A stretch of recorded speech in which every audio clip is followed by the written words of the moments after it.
Hey everybody, this is Alex Merced from alexmercedcoder.com, and in this video basically what I want to do is show you how to connect a database to your to your application, your online API. So the way you do this is you need a online database. Okay, so you could install Mongo locally, and if you install Mongo locally, usually you would use this URL as your Mongo URL, this one right here. Okay, MongoDB, that's your locally running Mongo. What we're going to do is we're going to get a account with Mongo Atlas, which I already have. So I'm going to head over to mongoatlas.com, mongodb.com. I want to sign in. Alex Merced, FNL. I think it's just Alex Merced at Alex Merced.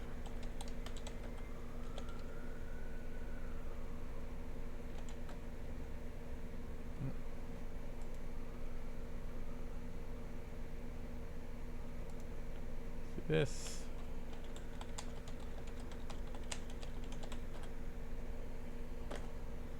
There we go. Okay, so you're gonna get to a screen like this, okay? And you basically, when you open up your own Mongo account, usually you won't have any cluster set up at all, okay? And you're allowed to have as many of these projects as you want, okay? So I already created a cluster here for a project. And basically the way this works is that we want to get our connection URL from this cluster. This cluster is essentially one instance of Mongo, and you can have multiple databases on it. To create a cluster, you just create this new cluster button, and you can just choose the free tier. Just choose the free tier, keep all the defaults, and then it takes like 5 minutes for this thing to like fire up. But once you get to this and you see this, you're gonna click on connect, and you're gonna connect to your application, and you're gonna get this URL here. Okay, so that's kind of what we want. So first I'm gonna go back to my application real quick. And what I'm going to do is I'm gonna head into my application. So if you watched the first video, okay, I'm gonna install npm install. I want to install Mongoose and .env. Okay. Now once I've done that, Mongoose is going to allow us to like interact with our database. .env is going to allow us to create what's called an environmental variables that are sort of hidden from our code because we don't want things like our Mongo URL being shared on GitHub where people can then use our database and edit our stuff. Okie dokie, so now I'm going to go into here. Okay. And what I want to do is create a new file called .env. That's where we're going to store our environmental variables. I'm going to put here, let me just see what I called it in the, well, we haven't given it a name yet. So I'm just going to call it Mongo URI, and that's going to equal, let me go back over here, copy the URI, copy. And you also want to set up a user. So if you haven't set up a user yet, it'll actually ask you to set up a user right over here. Okay, and again, if you're using other languages, you can choose which language you're using, and it'll give you sort of the proper code to do so. Okay.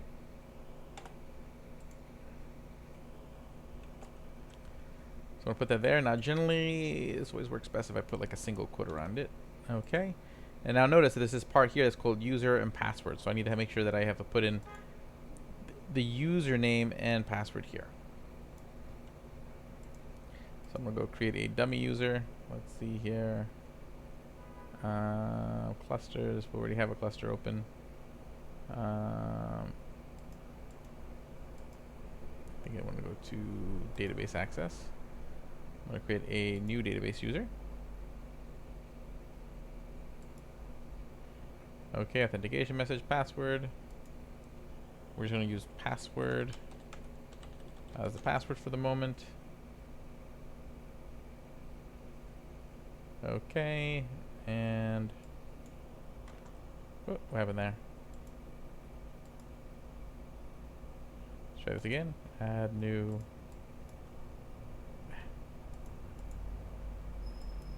Okay, so that's the username. So we're gonna call that test. And then we're going to say this is password.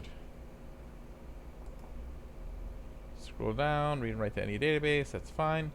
This will be deleted after you specify duration of, let's do that. Let's make it a temporary user for 6 hours. So this user will be deleted, and I don't have to go back and delete it. Password provides 2 week. It can be found in the most commonly most password lists. Fine, we'll just call it password 1, 2, 3, 4, 5. Okay.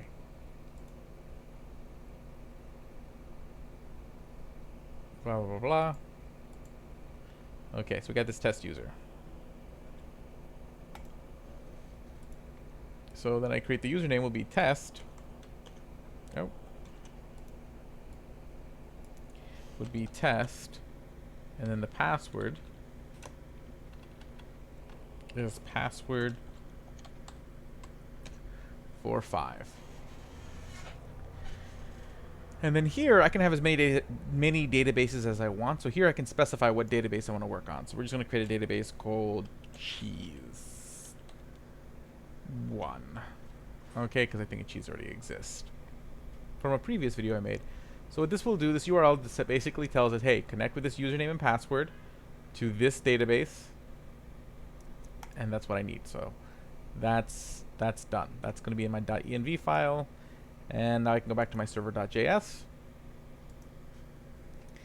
And now I'm going to bring in Mongoose. Const Mongoose equals require Mongoose. Okay, and then I'm also going to want I also want to bring in the URL, so I'm going to create const mongo URI, and that's going to equal that environmental variable. So anything that I define here in .env is going to be located here, process.env, and then the name of the variable, so .mongo URI, and that'll pull the Mongo URI that's here. And now I can sort it into its own variable. Nice. Okay, so I've done that. In this case, we're no longer going to use dummy data like we did in the previous video. But I do want to connect to my database. So we're going to say connect to database. Okay, and what I want is first I'm going to create a variable to hold my connection. So this is like an object that kind of holds the state of your connection. And we're going to call it db. db equals mongoose.connection. So this is an object that represents your connection. We can use it to trigger certain events.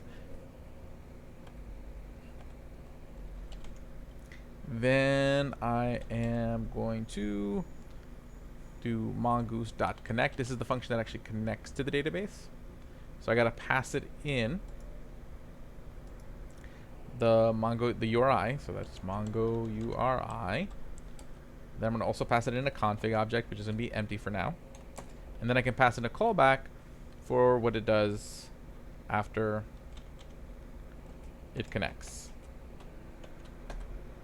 So we'll just put console.log. You are connected to Mongo.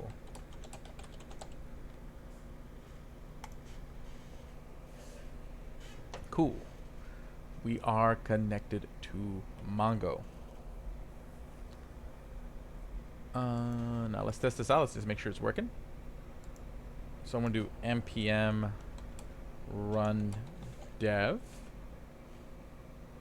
Okay, and I see there's a problem. So the URI parameter got undefined.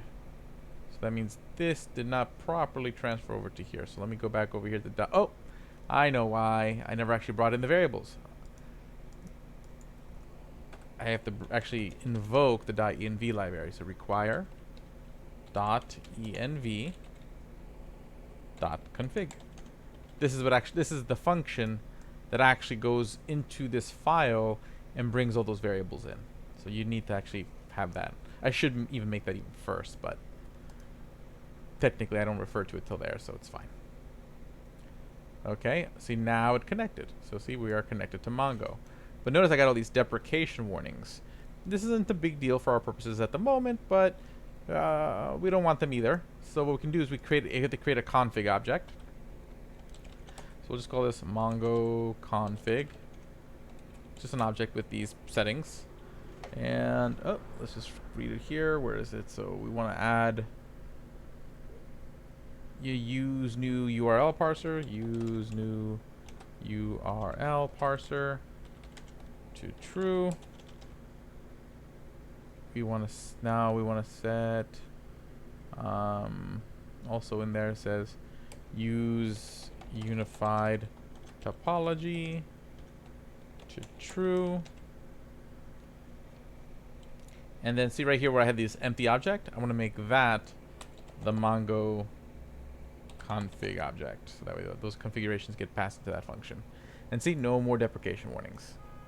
No more deprecation warnings. Okay.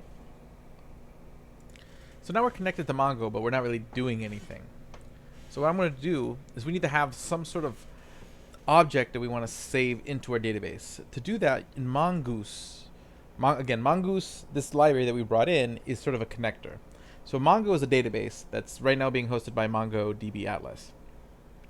We want to connect to that database. That's what we just did with Mongoose, which is our thing that we use to connect with. But Mongoose also acts as a filter. We create what's called a schema, which acts as like a filter of the kind of information we can send to it. So we can create different schemas or models to do that.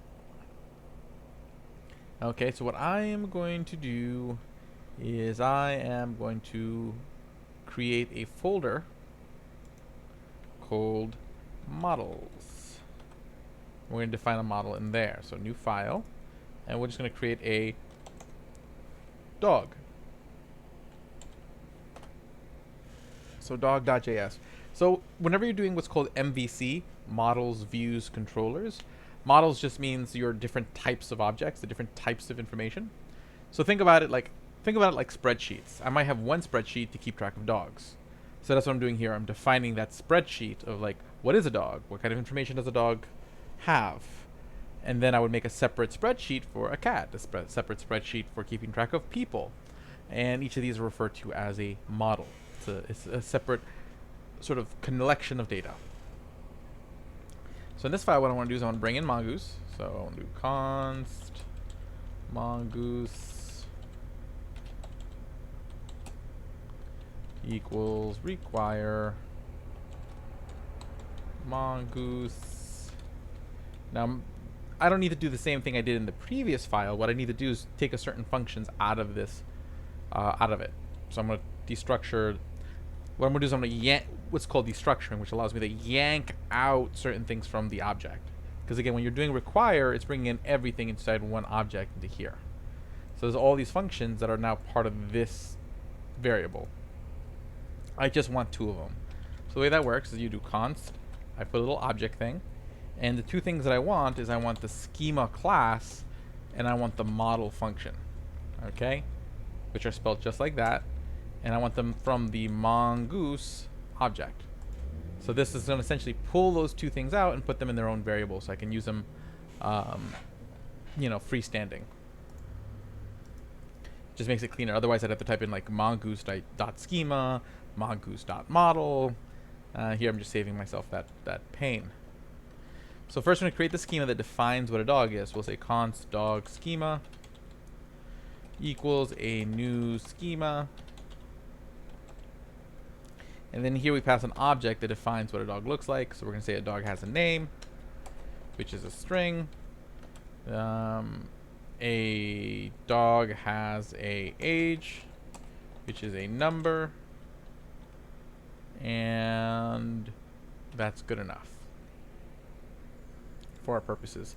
Now all the different possibilities and settings you can put in here, you would read the Mongoose documentation to make sure that you know sort of exactly how to set up these schemas with exactly the way you want. But I'm not going to kind of go into that. We could spend hours and hours going over that. But now the dog schema now exists. Now what I need to do is basically tell Mongoose where to save it in my database every time we create a new dog. So we're going to create a model called dog, const dog, and this dog equals a model. So we're going to use the model function. The model function takes two things: a string that tells it sort of what's the name of the spreadsheet, in Mongo world, that's referred to as a collection. So I'm saying where should these, and then each individual sort of, row in the spreadsheet in Mongo world is referred to as a document.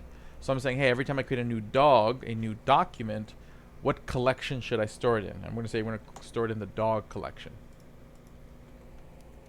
And when we store stuff in the dog collection, what schema should we use to make sure that the information we're putting in there is the information that I want in there? We're going to use the dog schema. So it'll make sure that any dogs that go in have a name and an age, and any dogs we pull out have a name and an age. So now that we have that model made, we'll export that model. So we're going to export module.exports equals dog.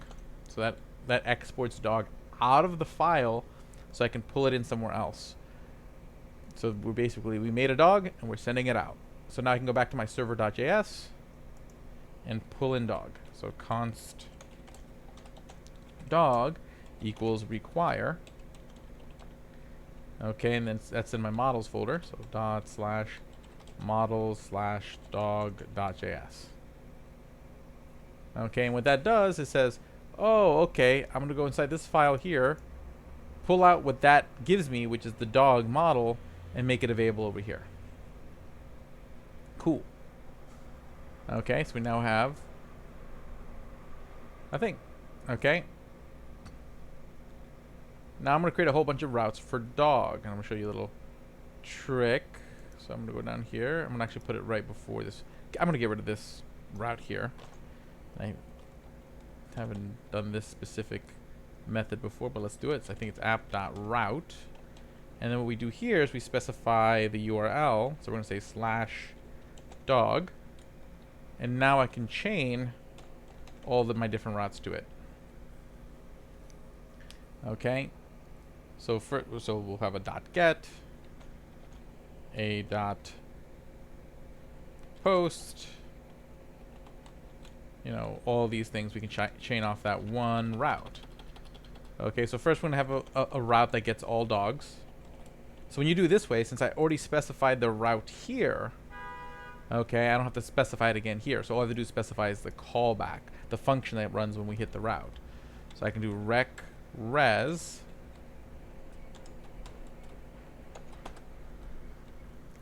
Res, and what I wanted to do, and generally when I'm working with Mongoose, what I like to do is use async functions because it just looks cleaner. So whenever you put the async keyword in front of your arrow function, it makes it asynchronous, and it's going to allow me to use the await keyword. Okay, so essentially, and what await does, it just says, hey, this thing you're about to do returns a promise. So instead of doing the thing and then using a .then, it would take the thing that would get returned and then use in a .then and just lets me store it in a variable. So the way this would work is I'd say const dogs, okay, equals await dog dot find, and then that's it. And then I can res.json dogs.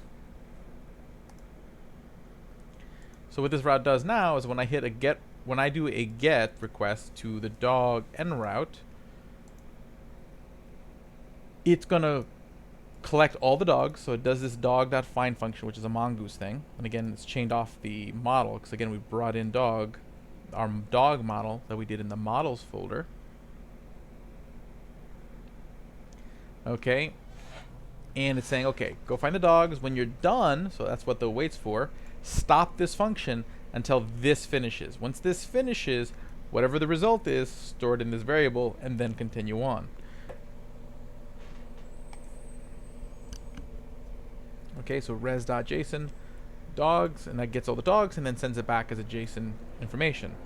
But the thing is that there are no dogs yet. We haven't made any dogs. Okay, so let's make a post where we can actually make dogs. So post async res equals, okay, so then once again we'll just say const dog, so the dog that we created, equals await dog.create, and then what we're going to do is we're going to pass it in through the body of our request. So I'll do Postman at the before this video is over, and we're going to pass in the details of the dog. So we're going to pass in, and that's going to be in rec.body. Rec.body. And the reason why that happens is because back up here in our middleware we have express.json. So if it notices the JSON data in our body, it'll parse it and store it in that object rec.body. So now we're going to create a dog by passing in the body, and we'll create a dog in a bit. Okay, and then what I'm going to do is res.json, send back the new dog as the response. Okay, so there we go. We have an API that we can create dogs and get dogs. So now what I'm going to do is I'm going to test the API. I'm going to use what's called Postman. I think I have it installed on this computer. Maybe not yet. No, I have to install Postman. So you guys can watch me install Postman. Okay, so Postman. Okay, I want to download it. Download. Wait for that to finish. Now what Postman does, it allows us to test an API.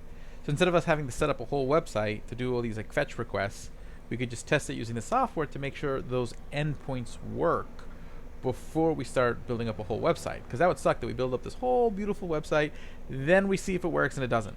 And we're not sure if the problem is in our front end code. We don't know if the problem's in our back end code. So usually what you want to do is you want to build your API and test it first. You want to make sure that your back end is solid before you start building your front end, because then any errors going forward must be in your front end, because you know it's not in your back end because you've tested it, it works, life's okay. So let me open this, get this going. Okay. Oh yeah, that's right. Oh wait, I do have Postman. Never mind. I forgot. I set it up in a weird way, so I have to do this.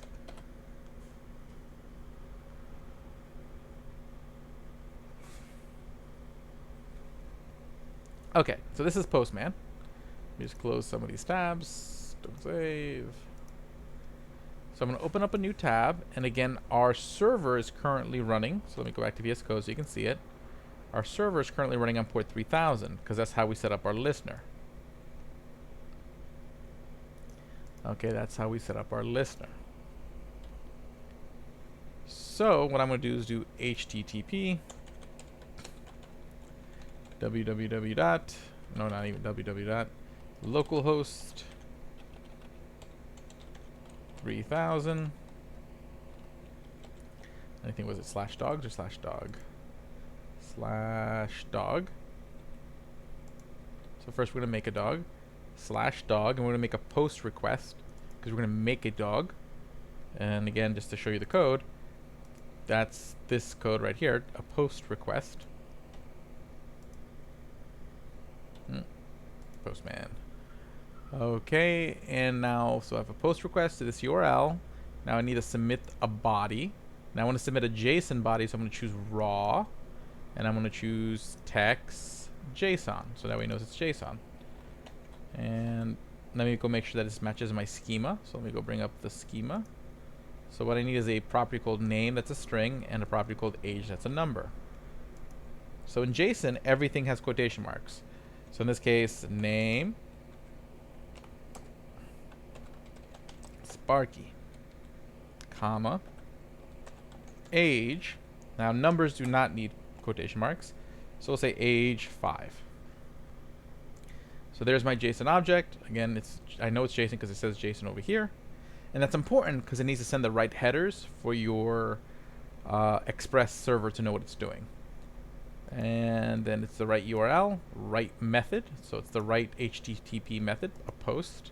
So I hit send, and it worked. So see, it sends me the new dog. And see, I can see the dog was added to the database because it was giving me back an ID number. So now if I go back to Mongo Atlas, so if I go back to the database, and I go to collections, to see the collections on my database, so let's bring it up. So see, there's our database, cheese1. So again, we specified that in the URL, and it created a collection called dogs. And inside there, if I look inside there's one document so far that's called Sparky. Okay, so see, it got created in our database. How neat. And now if I wanted to get all the dogs, I just change this to a get request. And I can hit send. And look, it got Sparky. And if there was more dogs, it would get all the dogs. So the API works. So all we did,